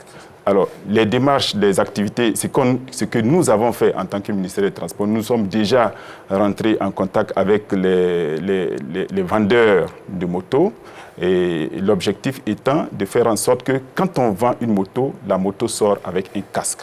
D'accord. Voilà, un casque peut-être qui peut être homologué, oui, de sorte que mais aujourd'hui, l'assurance... pour pallier ça, nos importateurs, nos vendeurs, malheureusement, ils peuvent utiliser un casque pour un casque, pas forcément celui qui respecte les normes de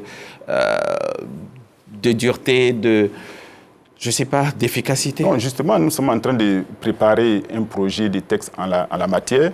Donc, forcément, ce projet de texte va aboutir à des caractéristiques de cet aspect-là. D'accord. Est-ce que l'État envisage un registre national des livreurs? Est-ce que ça vous parle un peu? Oui, un registre déjà avec ce qu'on est en train de faire avec la Poste. Naturellement, quelqu'un qui peut aboutir à ça. Voilà, aboutir à un registre de livreurs. À partir de ce moment précis, on pourra dire sur l'étendue du territoire, dans telle ou telle zone, voilà tel nombre de livreurs qui exercent. Quelle réforme est la plus urgente aujourd'hui? Si je vous posais cette question, chacun d'entre vous, pour vous, c'est quoi la réforme la plus urgente? Vous avez la parole déjà. Alors, la réforme la plus urgente, je vais dire que je ne vais pas parler de réforme, mais je vais parler plutôt de comportement. Ce qui est beaucoup plus urgent, c'est que les usagers de deux roues doivent changer leur comportement. Donc, lequel voilà, ils en ont beaucoup. Donc, oui, ils en ont beaucoup. Leurs motos sont surchargées, ils passent au feu rouge, ils ne respectent pas les règles. On dit le VGE de le laisser en paix, mais ils y sont. Et puis quoi d'autre? Voilà. Donc, il y a tout ça parce que justement, je voudrais ajouter que même si vous avez des réformes, vous avez des réglementations, et qu'à ce niveau, il n'y a pas de respect, finalement, la réglementation n'a plus son sens. C'est vrai. Allez-y, M. Komori. Alors, après avoir écouté les uns et les autres, je peux vous dire, eu égard à la petite expérience que nous avons dans les échanges, sinon dans les rapports en tant qu'organisation de défense et de protection des intérêts, des rapports que nous avons avec l'État, nous conduisent à proposer véritablement la mise en place d'un cadre, j'allais dire, juridique, unique et complet, spécifiquement dédié, consacré aux livreurs à moto. Une fois ce cadre aura été mis en place, parce que de ce cadre-là découlera justement tout ce que nous avons proposé ici, y compris les questions de sécurité, les questions d'assurance. Et donc, il y a un certain... Parce que le cadre va réunir tous les acteurs sous la coupole de l'État. et certainement piloté par le ministère en charge des Transports. Et vous aurez donc la fédération en charge donc de la défense des intérêts des livreurs, vous aurez la chambre des métiers, vous aurez le ministère lui-même, puisque c'est le ministère des Transports qui pilote, vous aurez la sécurité, le ministère de la Sécurité, vous aurez les organisations qui ont en charge la défense des clients, des livreurs qui ne sont que les consommateurs. Justement, en parlant des clients, il peut y avoir aussi des faux clients. Absolument. D'accord. Et nous en sommes largement conscients. Allons-y. Comment ça fonctionne? Mais si nous nous en tenons à ce qui se passe ailleurs dans des pays développés, où des criminels se font passer pour des clients, passent une commande d'un produit ou d'un service, ils sont livrés et ils agressent le livreur et partent avec donc, le produit livré sans avoir déboursé. Ou alors, est-ce que c'est possible que le faux client il reste chez lui? Il passe la commande et puis il file les informations à ses acolytes. Absolument. Qui, nous sommes en vérité sur un plateau de télé. Sinon, plusieurs cas de ce genre, des cas de figure de ce genre se présentent, mais nous ne pourrions pas véritablement développer cela pour ne pas justement amener les uns et les autres, pourquoi pas, à les appliquer. Donc, nous pensons plus à la protection de l'intérêt des livreurs. Mais nous savons également qu'avec le développement du digital, du numérique, il y a lieu que l'on réfléchisse sur ces cas de figure. Est-ce qu'il faut imposer une carte professionnelle? Bien entendu. Je pense que ça va découler de la réglementation qui est appelée par M. Koumoué. Il faut harmoniser, pour moi, la première réforme, c'est d'harmoniser la réglementation ou bien engager une réglementation unique de cette activité-là. Voilà. C'est ça. Les responsabilités semblent aujourd'hui partagées, mais les Ivoiriens n'attendent pas seulement des explications, ils attendent surtout des solutions. Alors, identifier les responsabilités est une étape importante, mais cela ne suffira pas à empêcher qu'un autre drame ne se produise. La véritable question est désormais celle des solutions et surtout qu'attendent les Ivoiriens eux-mêmes pour que ces travailleurs-là puissent exercer leur métier en toute sécurité. Avant donc de poursuivre nos échanges sur le plateau, on va écouter la voix des populations, la voix de la rue à travers ce micro-trottoir qui nous a été proposé par Seydou Ouattara. Pour sécuriser les livreurs, il faudrait que l'État prenne des précautions. Par exemple, mettre les GPS sur les motos. Là, si vous êtes agressé par exemple, on peut retrouver la moto facilement. Déjà, il faut qu'ils souscrivent une assurance. Voilà. Dans un premier temps, il faudra faire un recensement. Il faudra faire un recensement au niveau de tous ceux qui obtiennent des motos pour la circulation, voir leur numéro matricule, à qui est-ce que c'est destiné. Et dans un deuxième temps, il faudra donner au moins un ultimatum aux livreurs, c'est-à-dire ils peuvent commencer de travailler à partir de 5 heures jusqu'à 18h, 19h, il faut que tout le monde rentre. Pour pouvoir garantir la sécurité des livreurs, peut-être peut penser à un dispositif de bouton SOS. Il y a des petits télécommandes, des petits trucs. En cas de problème, il peut presser le bouton pour signaler qu'il y a quelque chose et on peut alerter la police pour intervenir rapidement. Pour ce qui est de l'agression des livreurs, je pense aussi qu'il faut pouvoir essayer de réglementer ou de réglementer les horaires de leur travail. Voilà, pour un livreur, je pense que s'il commence à livrer, commence la livraison à 8h, 7h, 7h30, 8h et qui finissent à 20h, 19h, 20h par là, ça pourrait réduire le risque d'agression. Voilà, des propositions de solutions. Est-ce que vous êtes favorable aux livraisons, à l'interdiction des livraisons après minuit? Favorable à l'interdiction, la question non. Est à vous et aux consommateurs. Favorable à l'interdiction, je dirais non, mais favorable à ce qu'on crée des mesures spéciales pour que les livraisons se fassent après minuit, je dirais oui. Parce qu'après minuit, il y a certaines urgences. quelqu'un peut être malade dessus, on cherche une pharmacie des gars, il n'y en a pas, on peut facilement arrêter un livreur, solliciter un livreur qui va faire la course. Mais si on interdit après minuit, il n'y a personne de faire comment? Est-ce que les livreurs, lorsqu'ils sont répertoriés par les plateformes numériques et qu'on sait que M. Hakim Jean-François habite la zone de Yopougon, est-ce qu'on peut lui permettre uniquement de faire des livraisons dans sa zone d'habitation? Est-ce que ça pourrait un petit peu limiter ce qu'on voit? Ça, c'est une possibilité parce que nous, dans notre vision, on a essayé de réfléchir sur cette possibilité-là afin d'éviter certains longs trajets pour permettre à ces livreurs de se rapprocher de leur domicile, surtout après le décret qui interdisait la circulation sur les différentes voies. Nous avons les différentes 2 fois 2 voies, 2 fois 3 voies, nous avons négocié à ce que cela soit mis en suspens pour l'instant. On a commencé à réfléchir à cela. On créera des zones de livraison où les personnes seront obligées, dès l'après-midi, de descendre dans les zones et ne travailler uniquement que dans ces zones-là, mais pas en toute journée, parce qu'il y a des personnes où il y a des zones où il y a des fortes activités, comme au Plateau, comme à Cocody, comme à Yopougon. Si tu demandes à un livreur d'être cantonné seulement à Koumassi, il ne pourra pas faire des chiffres d'affaires. D'accord. Les procédures d'immatriculation, est-ce qu'elles seront bientôt simplifiées, beaucoup simplifiées, pour que, par exemple, quand un motocycliste passe le feu, il puisse tout de suite être flashé par nos caméras et puis être poursuivi, et ça faciliterait peut-être la tâche à l'abri aux différentes forces de sécurité. Oui, ça c'est évident, mais même pour les véhicules qui sont immatriculés, vous verrez qu'il y a des véhicules qui sont immatriculés mais qui conduisent avec des oui, mais ça, c'est interdit aujourd'hui. Voilà, il y a eu une opération avec M. Sako Oumar pour essayer de... Pour les motos, est-ce qu'une opération coup de poing pourrait être envisagée pour que, très rapidement, la procédure d'immatriculation soit mise... Pourquoi pas, c'est possible. D'accord, très bien. Quelqu'un dans la vidéo parlait tout à l'heure d'une sorte de bouton d'alerte qui relierait les livreurs aux forces de sécurité. Est-ce que ça aussi, ça peut être envisagé? Ça peut être une solution.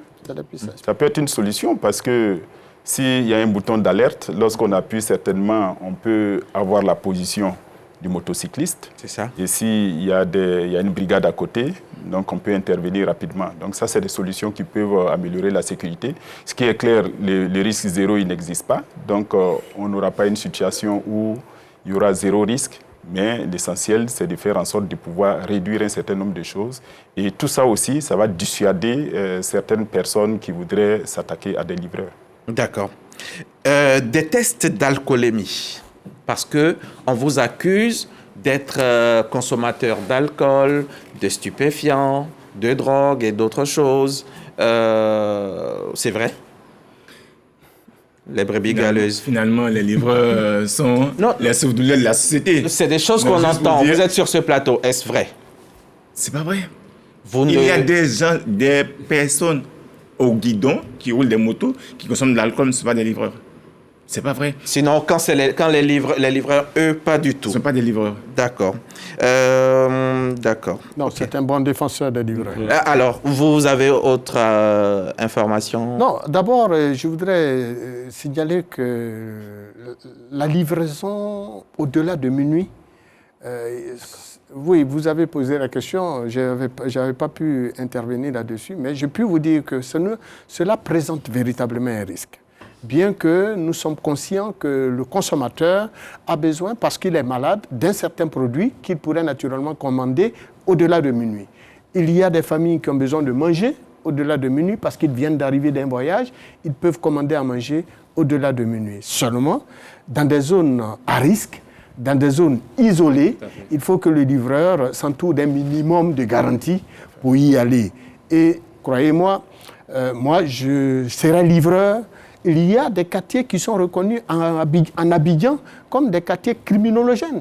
Et donc, on ne peut pas se permettre d'aller livrer un produit à 1h du matin. C'est parce que vous n'avez pas de problème pour nourrir la famille, certainement. Sinon... Mais pourquoi cette famille ne sortirait pas elle-même pour aller chercher donc, son produit elle-même? Vous êtes le chef de famille. Vous sortez, vous partez chercher et vous ramenez. Ben ouais. Oui, donc peu importe la zone, si la commande vient de cet endroit-là, vous vous sentez obligé d'y aller. Vous devez ramener 2000 francs à la maison le soir. Mais c'est ce que j'ai dit. Il faut s'assurer. Ça présente des risques. Mais il faut peut-être... Quelles sont les zones criminogènes? Allons-y. Quelles sont les zones dangereuses? Mais vous voulez que j'en parle? Oui, allez-y. Les forces de sécurité nous suivent. Elles vont renforcer la sécurité. Mais les forces de l'ordre savent. Vous avez par exemple à Yopougon, Ouassakara, qui est reconnu comme une zone criminogène. Port-Bouédeux, c'est reconnu comme une zone criminogène. Mossikro, vous avez Andokwa également pour Yopougon. Mais quand vous prenez par exemple à Bobo, vous avez à Bekwa, qui est reconnu comme une zone criminogène. Sabé, à Bobo Sagbé, vous avez Plaque, Kennedy 1, Kennedy 2, Kouroutia 1, Kouroutia 2. C'est des zones criminogènes. Mais je ne veux même pas aller loin. Vous avez à Djamé Makassi, vous avez Williamsville et tout ça qui sont reconnus comme des zones criminogènes. J'en passe. Et si rien n'est fait et que les livreurs eux-mêmes se mobilisaient, s'organisaient pour assurer leur défense, ça, on risquerait d'assister à de la chienlit. Vous n'êtes pas d'accord? Ah non, du tout. Parce que nous sommes dans un État régularisé, un État régi par la loi. Il faut craindre qu'ils veuillent prendre leur défense eux-mêmes. C'est pratiquement impossible dans un État. Non, nous n'allons jamais en arriver à là. Raison pour laquelle, avec responsabilité, nous renvoyons toujours l'ascenseur à l'État qui est le garant de tout ce qui est institution et régulateur de la société en Côte d'Ivoire. Vous avez parlé des réformes. Il n'y a pas pu répondre à cette question. J'aimerais intervenir. La première réforme à faire... 10 secondes. En 10 secondes. La première réforme à faire, c'est d'octroyer un statut juridique. Après ça, c'est l'identification. Après ça, c'est de créer des voies de circulation. Après cela, c'est la professionnalisation du secteur. Mais pas la confier à la Poste, parce que la Poste était concurrent. Mais quand vous travaillez 12 heures, 14 heures par jour, est-ce que vous êtes encore en pleine capacité de conduire? Si, t'es quand même pas fatigué. Mais 14 heures, c'est... Ça dépend de nos... Moi, je vais vous dire. Allez-y. Si vous me demandez d'aller livrer, par exemple, au-delà de minuit, si j'étais livreur, mais je pourrais, par exemple, proposer un rendez-vous sécurisé. Si la zone m'est reconnue comme une zone criminogène. C'est-à-dire quoi, concrètement? Mais, par exemple, un rendez-vous sécurisé, c'est une zone que je juge. Mais je suis chez moi, je suis tranquille. Votre rôle à vous, c'est de venir à moi avec mon Si la zone est criminogène, je peux également me doter, par exemple, vous l'avez dit, d'un GPS avec un temps de suivi réel. Monsieur Marius Komoé, merci beaucoup. Monsieur Bonkoulibaly Vamara, merci beaucoup. Monsieur Carvalho, merci. Merci beaucoup, Carvalho. C'est lui qui représentait ici le ministère des Transports, Lozère plus précisément. Et puis, le représentant de nos chers livreurs, le test d'alcoolémie, on leur impose ça, c'est possible? Oui, c'est possible. Ah oui, le test d'alcoolémie, c'est pour tous les conducteurs. Hein. Pour eux, pour tout le monde. Mais eux, ils disent qu'ils sont propres, ils sont sains. Derrière chaque casque, derrière chaque moto, derrière chaque sac de livraison, il y a avant tout un père. Il y a une mère, il y a un fils ou une fille qui quitte son domicile avec un seul objectif, travailler dignement et rentrer vivant. Le drame qui a bouleversé la Côte d'Ivoire en ce début du mois ne doit pas rester un simple fait divers. Il doit devenir un électrochoc collectif.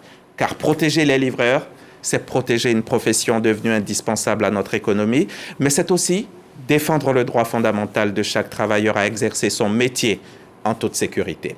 Les réponses existent, elles exigent de la volonté, de la coordination et un engagement de tous, pouvoirs publics, plateformes, organisations professionnelles, consommateurs et citoyens, tous sont concernés. Merci à nos invités pour la qualité de leurs échanges. Merci à vous aussi de nous avoir suivis. Très belle soirée sur la chaîne Kérassa.